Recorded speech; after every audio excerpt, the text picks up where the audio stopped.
प्यारे दोस्तों, सुप्रभातम। कैसे हैं आप लोग? मैं आपका दोस्त राकेश पंचाल आपके अपने YouTube channel the Rana ji पर इस विराट जियो सीरीज में आप सभी का हार्दिक स्वागत एवं अभिनंदन करता हूं।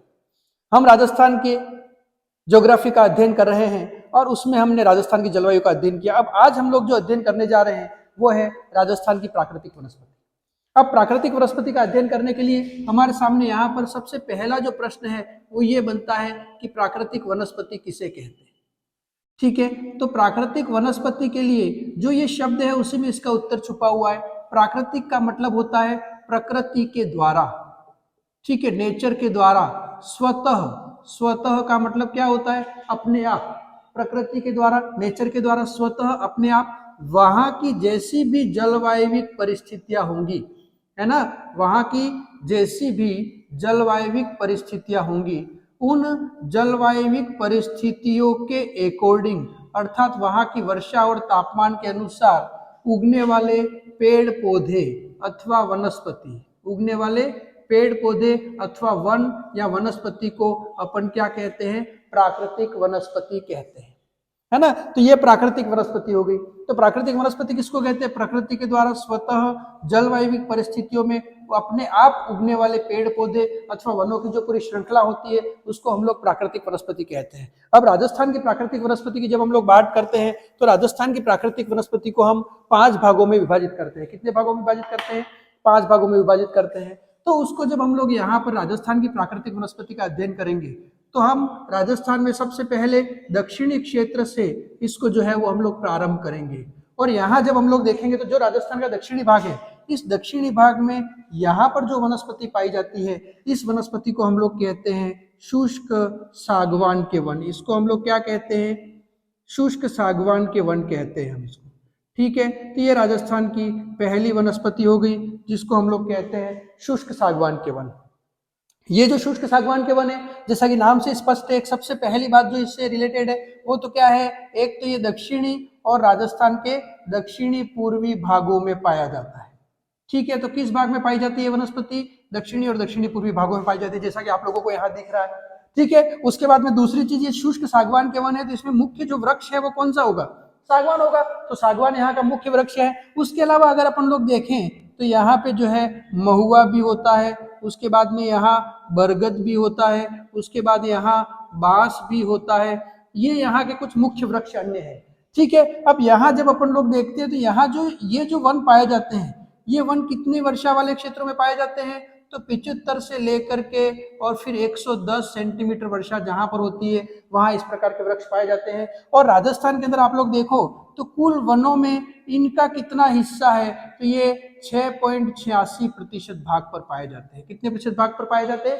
6.86% भाग पर पाए जाते हैं। अब यहाँ पे जब अपन लोग देखते हैं तो यहाँ जिले कौन कौन से हैं? तो एक तो आपके हो जाएगा बांसवाड़ा हो जाएगा, उसके बाद में यहाँ से डूंगरपुर हो जाएगा, उसके बाद में यहाँ से उदयपुर हो जाएगा, उसके बाद में यहाँ से प्रतापगढ़ हो जाएगा, उसके बाद में यहाँ से चित्तौड़गढ़ हो जाएगा, और फिर दक्षिणी पूर्वी राजस्थान के जो जिले हैं जिसमें यहाँ से आपके झालावाड़ हो जाएगा, उसके बाद में यहाँ से बारां हो जाएगा। ठीक है, उसके बाद में यहाँ से आप लोग जब देखोगे तो कोटा हो जाएगा।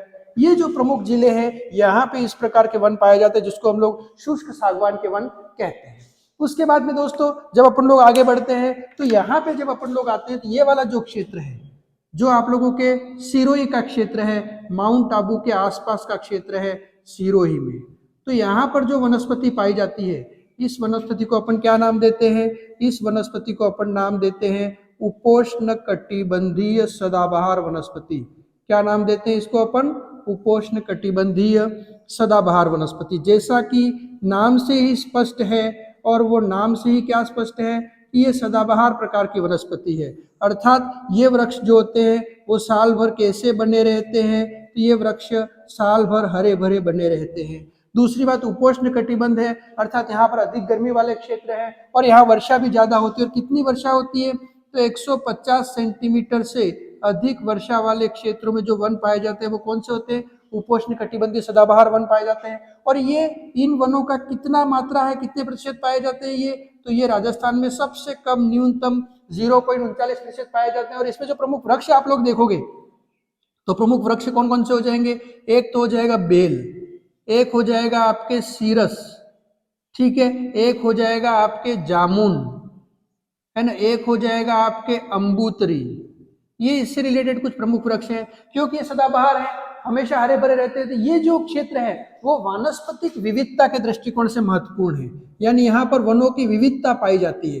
तो वानस्पतिक विविधता की दृष्टिकोण से जो है वो महत्वपूर्ण क्षेत्र ये है, जिसको अपन लोग कहते हैं उपोष्ण कटिबंधीय सदाबहार वनस्पति कहते हैं। और यहाँ पर एक वृक्ष पाया जाता है जिसको कहते हैं अपन लोग अम्बूत्री। और ये जो अम्बूत्री है उसका वैज्ञानिक नाम क्या है? इसका वैज्ञानिक नाम है डिकिल पटेरा आबुएंसिस। क्या नाम है? डिकिल पटेरा आबुएंसिस। और ये वृक्ष पूरी दुनिया में सिर्फ माउंट आबू में ही पाया जाता है। और वो वृक्ष कौन सा है? अम्बूत्री, जिसका स्थानीय नाम है, और उसका वैज्ञानिक नाम क्या हो जाएगा? डिकिल पटेरा आबुएंसिस हो जाएगा। तो ये हो गया आप लोगों के राजस्थान की दूसरी वनस्पति, जिसको हम लोग कहते हैं उपोष्ण कटिबंधीय सदाबहार वनस्पति। और पहली वनस्पति कौन सी थी? शुष्क सागवान के वन। अब हम लोग यहाँ से आगे बढ़ते हैं तो राजस्थान के मरुस्थल की जो विशेषता है, जिसको अपन लोग कहते हैं अर्ध शुष्क, या जिसको हम लोग कहते हैं उष्ण शुष्क मरुस्थलीय वनस्पति, जिसको अपन क्या कहते हैं? उष्ण शुष्क मरुस्थलीय वनस्पति, है ना। तो ये हो गए आप लोगों के उष्ण शुष्क मरुस्थलीय वनस्पति। अब ये जो उष्ण शुष्क मरुस्थलीय वनस्पति है, तो नाम से स्पष्ट, एक तो गर्मी अधिक पड़ती है यहाँ पर, ठीक है, प्लस दूसरी चीज क्या है? वर्षा कम होती है, यानी ये कैसे वृक्ष है? शुष्क वृक्ष है। और यहाँ वर्षा कितनी होती है? 0 से 30 सेंटीमीटर। तो 0 से 30 सेंटीमीटर वर्षा के क्षेत्रों में जो वन पाए जाते हैं वो कैसे होते हैं? मरुस्थलीय वन होते हैं। और ये मरुस्थलीय वन कैसे होते हैं दोस्तों? कांटेदार होते हैं। और कांटेदार होते हैं तो क्योंकि कांटेदार होते हैं इसलिए इस प्रकार की वनस्पति को क्या कहते हैं? मरुद्भिद प्रकार की वनस्पति कहते हैं। और इसी का दूसरा नाम क्या है? तो इसको जीरोफाइट भी कहते हैं। क्या कहते हैं इसको? जीरोफाइट भी कहते हैं। ठीक है, तो इस वृक्षों में कांटेदार वनस्पति होती है, मरुस्थलीय वनस्पति होती है, मरुद्भिद तथा जीरोफाइट कहते हैं। अब ये जो वृक्ष है उनकी एक विशेषता होती है। इनकी क्या विशेषता होती है? पहली विशेषता तो इनकी जड़ें कैसी होती है? गहरी होती है। क्यों गहरी होती है? क्योंकि यहाँ पानी कम होता है, और कम पानी होता है तो वृक्ष को जिंदा रहने के लिए पानी की जरूरत होती है। तो वो जड़ें गहरी होंगी तो भीतर से जो है वो जल को प्राप्त कर सकेंगी। दूसरी चीज जो है, इनका तना कैसा होता है? मोटा होता है, क्योंकि यहाँ गर्मी बहुत अधिक पड़ती है, तो सूर्य के ताप के कारण जो बचा कुचा पानी है वो भी वाष्प बन करके उड़ जाता है। तो अगर तना मोटा होगा तो वो पानी वाष्प बन करके नहीं उड़ेगा। तीसरी चीज, यहाँ की पत्तियां जो होती है वो छोटी होती है, ताकि वो वृक्ष जो है उसको भोजन करने के लिए कम भोजन में भी वो अपने आप को सर्वाइव या जिंदा रख सकता है। तो यहाँ की पत्तियां छोटी होती है, ये यहाँ की विशेषता होती है। अब यहाँ जब अपन लोग देखें तो वैसे तो पश्चिमी राजस्थान में ये वन जो होते हैं उनका घनत्व कम है। कम घनत्व क्यों? क्योंकि वर्षा कम होने के कारण ये वन बहुत कम पाए जाते हैं, बिखरे हुए ये वन पाए जाते हैं। लेकिन जब अपन लोग देखें तो एक तो यहाँ पर घासें पाई जाती है, ठीक है, पश्चिमी राजस्थान में। उसके अलावा यहाँ पर प्रमुख वृक्ष अगर अपन लोग देखें तो एक तो यहाँ पर बेर पाए जाते हैं, उसके बाद में अपन लोग देखें तो यहाँ पर खजूर पाए जाते हैं, उसके बाद में अपन लोग देखें तो यहाँ खेजड़ी है, खेजड़ी के बाद में अपन लोग देखें तो रोहिड़ा के वृक्ष भी यहाँ पर पाए जाते हैं, उसके बाद में यहाँ पर नागफनी के वृक्ष भी पाए जाते हैं। तो ये जो प्रमुख वृक्ष हैं वो यहाँ पर पाए जाते हैं। राजस्थान की जब अपन लोग बात करते हैं तो राजस्थान का जो कुल क्षेत्रफल है वनों का, उसमें जब अपन लोग देखेंगे तो 6.26% जो है वो उष्ण कटिबंधीय शुष्क मरुस्थलीय वन है। तो इनकी कितनी मात्रा है? 6.26%। कितना है इनका? 6.26%। तो इस प्रकार से उपोष्ण कटिबंधीय सदाबहार वन कितने हैं? 0.39%। शुष्क सागवान के वन कितने हैं? 6.86%। तथा ये वन कितने हैं? 6.26% है। अब यहाँ पे जब अपन लोग इसके जिलों की बात करते हैं कि कौन कौन से डिस्ट्रिक्ट हैं, उसकी जब अपन लोग बात करते हैं तो एक तो यहाँ से आ जाएगा आपके जैसलमेर, उसके बाद में यहाँ से आ जाएगा आपके बाड़मेर, उसके बाद में यहाँ से आ जाएगा आपके बीकानेर, उसके बाद में यहाँ से आ जाएगा आपके चूरू, फिर यहाँ से आ जाएगा आपके गंगानगर, हनुमानगढ़।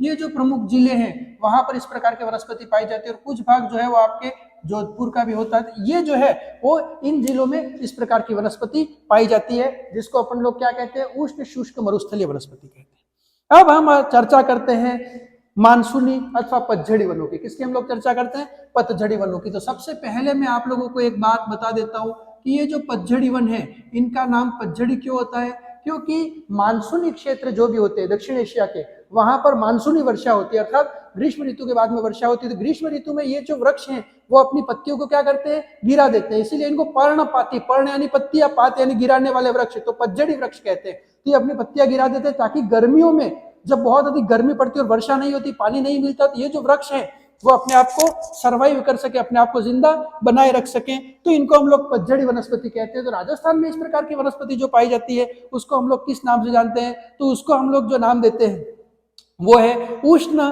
कटिबंधीय मिश्रित पतझड़ी वन। क्या नाम देते हैं उसको हम लोग? उष्ण कटिबंधीय, है ना।